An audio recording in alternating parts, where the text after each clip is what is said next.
Hey there. So, if you've watched my episodes or listened to my episodes before, I'm going to be doing this one a little differently. So, I have my journal here. This is where I do all of my journaling, write down ideas, things that come to my mind, how I'm feeling. And I'm going to be following that because this is where I have my outline for this episode. So, usually my episodes are edited. I will take breaks in between, kind of talking about the different points to make sure I'm gathering my thoughts correctly. It's not fake or anything like that, but it's just more to keep it concise. And so you're not necessarily seeing like the in between of me thinking of things or looking at my script or anything like that. But I want this episode to be a little different because I want it to be more raw, because I'm going to be sharing kind of an announcement and what I am hoping to learn from this and why I've made this decision, because, I think it might be something that could be helpful for you if you find yourself in a similar situation. Maybe you might not relate to the specifics of things, but the overarching general thing. So let me kind of get into specifics now, because I've used a lot of like generalities in what I'm saying. But essentially, what prompted this is it was time for me to record my next batch of podcast episodes. So I usually will record my episode in batches so that I am doing multiple episodes at once. It's more time efficient. And I found that for the past few months, every time it comes to record my episodes, I would feel this sense of dread. I would procrastinate it. I would make excuses, push it off. And I was like, okay, why is this happening? Something's going on here. And so I started working with a new coach recently, and I had brought this up, and, she had suggested, see how you feel that day and kind of just go with what feels best for you. So what ended up happening was the night before, when I was supposed to record all those episodes, I actually woke up at like 3 a.m. And I will have these moments every once in a while where I wake up in the middle of the night, and this isn't from a place of anxiety. So it used to be back when I was really in my kind of worst place of struggling with high functioning anxiety that I would wake up in the middle of the night feeling anxious and worried and thinking of the worst case scenario. When it happens for me now, not to say that I never have anxiety anymore, but more often than not, it's just I kind of have these ideas or these thoughts that end up coming into my mind. And, sometimes it happens in the middle of the night. So this is what happened in this moment. So I woke up at 3 a.m. and just had all of these ideas coming to me. And that was basically what I wrote down in my journal. I have, let's see, 1, 2, 3, like 3 pages that I wrote down in the middle of the night of like what I wanted the outlines of this episode for this episode to be. And, everything kind of came to me in that moment. And then it really ended up being more than just what I decided for myself, but really, how can I practice what I preach? Because I am such a strong proponent for that. When I am teaching you things on my podcast or anything that I have taught to my clients from when I first started practicing therapy, I have always wanted to be the kind of person who can fully stand behind what I'm sharing in practicing what it is that I'm sharing with you, so that I can be speaking from personal experience and understanding. And I think that can make it so much more powerful rather than just kind of spewing things that, I'm reading in a book or learning somewhere, but maybe I haven't necessarily practiced that myself. So that brings me to where we are today. So I have been doing this podcast for 3 years now. I actually started in May of 2020, and I have been pretty consistent with episodes. So I am, at this point, this is episode 153. So maybe I've taken a few weeks off here and there, but never an extended break. I've been pretty consistent with putting episodes out there once weekly. And that's worked out great, you know. I think it's been helpful for me to share what I want to share with people and for people to regularly learn from me and for me to have the opportunity to share other people's voices and opinions.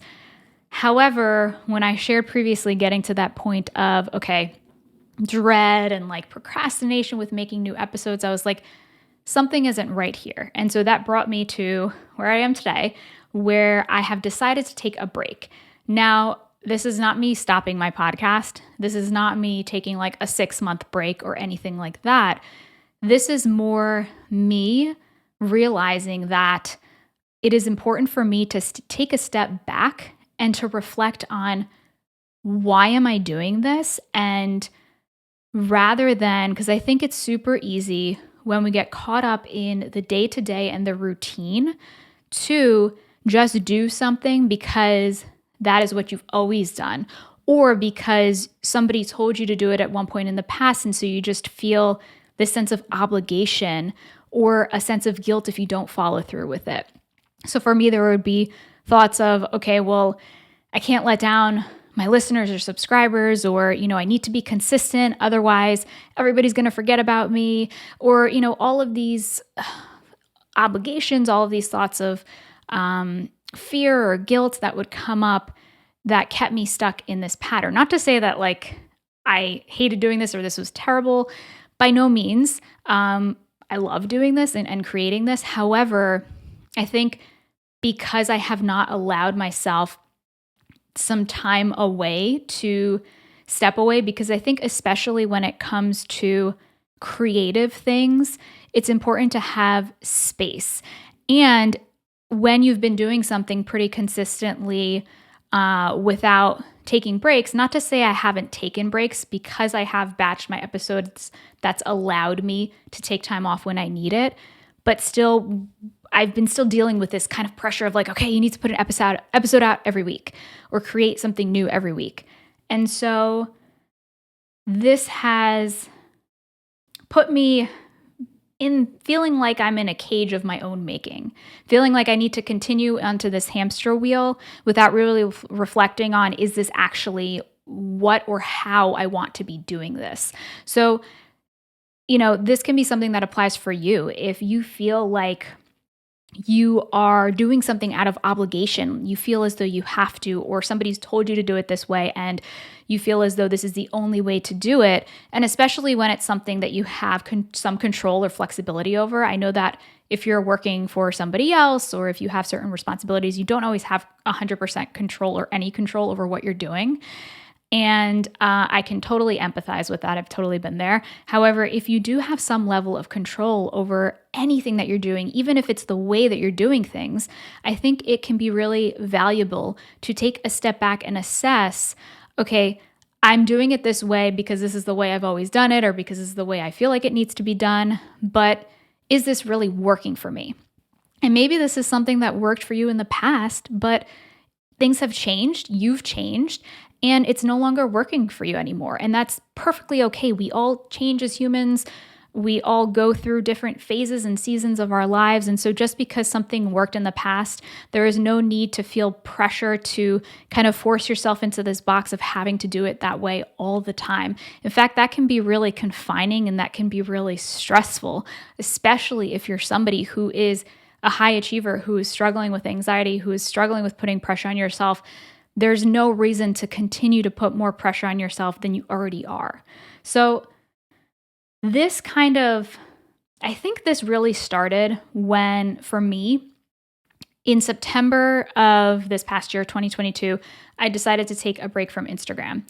And so essentially what happened was I decided to take a 30-day break, and I was like, okay, I want to see what I notice with not having Instagram in my business, in my life, and I'll reassess at that point.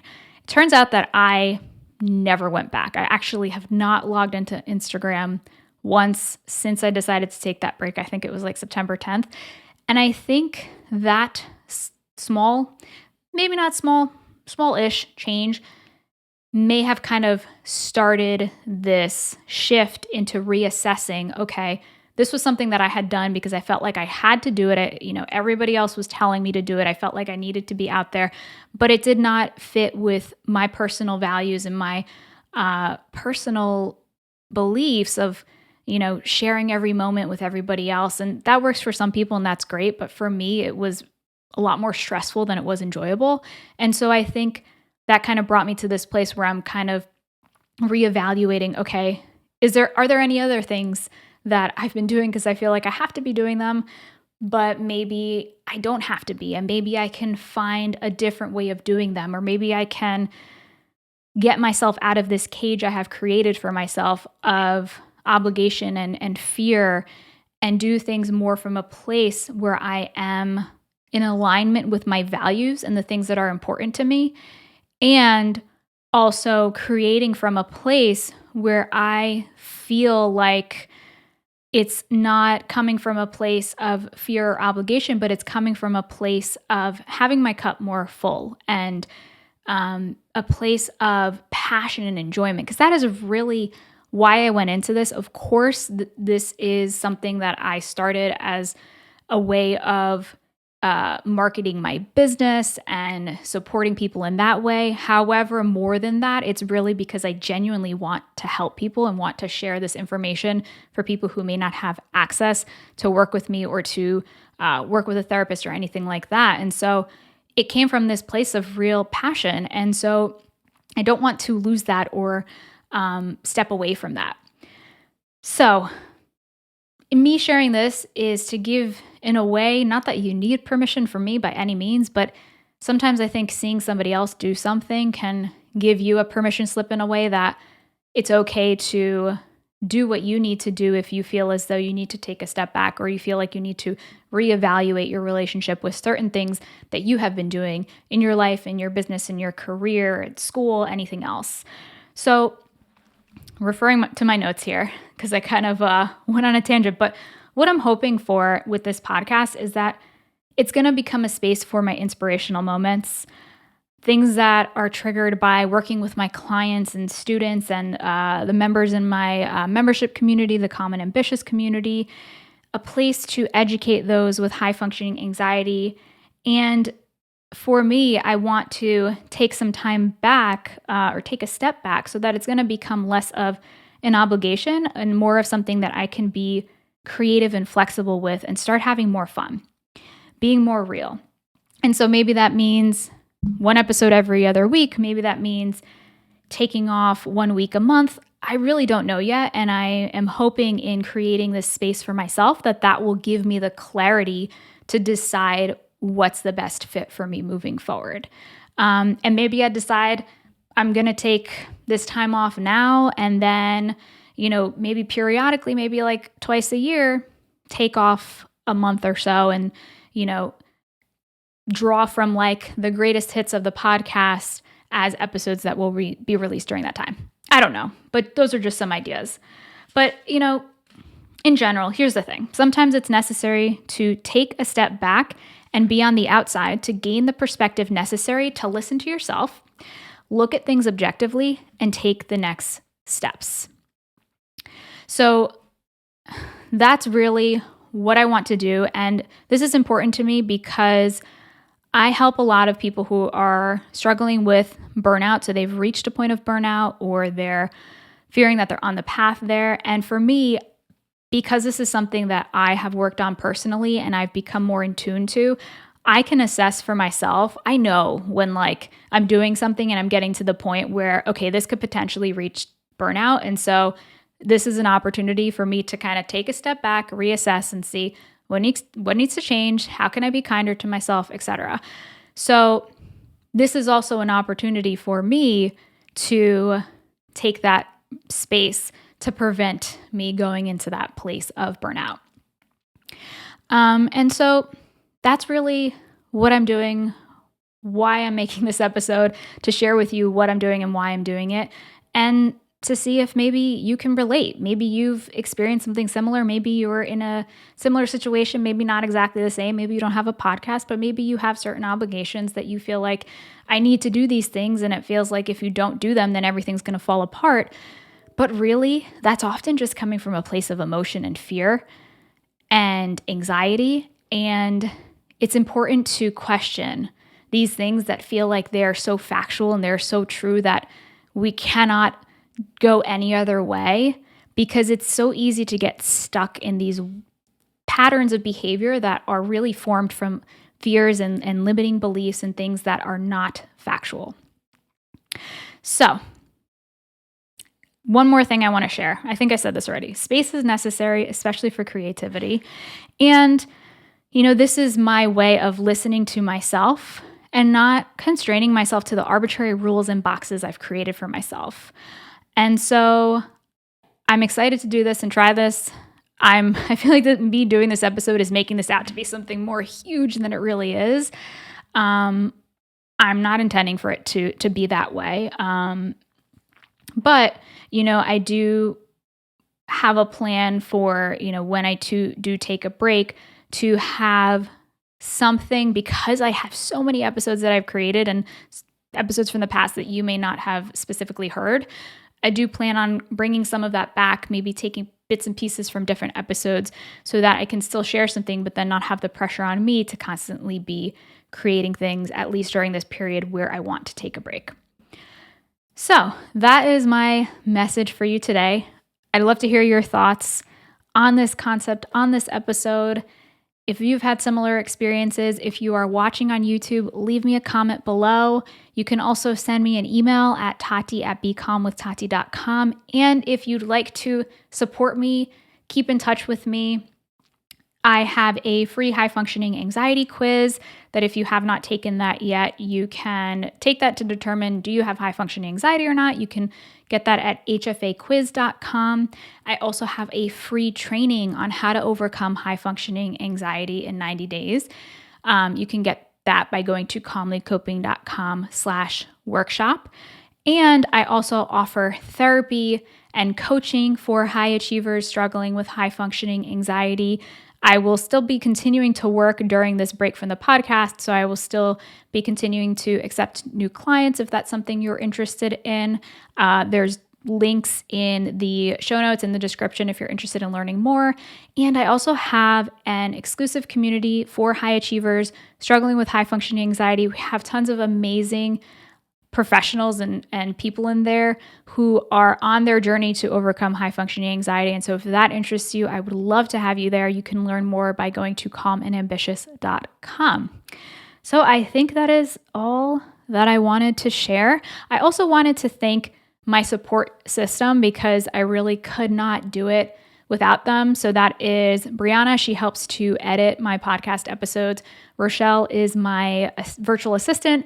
She helps me with all of my scheduling and creating social media posts and all of that. And then Araceli, who is the moderator in the Calm and Ambitious community, and she really helps to support people in there and ensure things are running when I do need to take time off. And so if you're feeling like it's hard for you to take a step back because you feel like if you step away, then there won't be anybody there to support you, I highly suggest looking into, is there a support system you already have that you could ask for help, or are there people that you could find or identify that could help you, that will allow you to take space for yourself? Because we all need it, we all deserve it, and it may look different for different people depending on your circumstances, and whatever that looks like, it is just as important. All right, thanks so much for listening. If you stayed until the end, I appreciate you, and each and every listener of this podcast. Thank you so much for your support. I will talk to you soon. Until next time, be calm.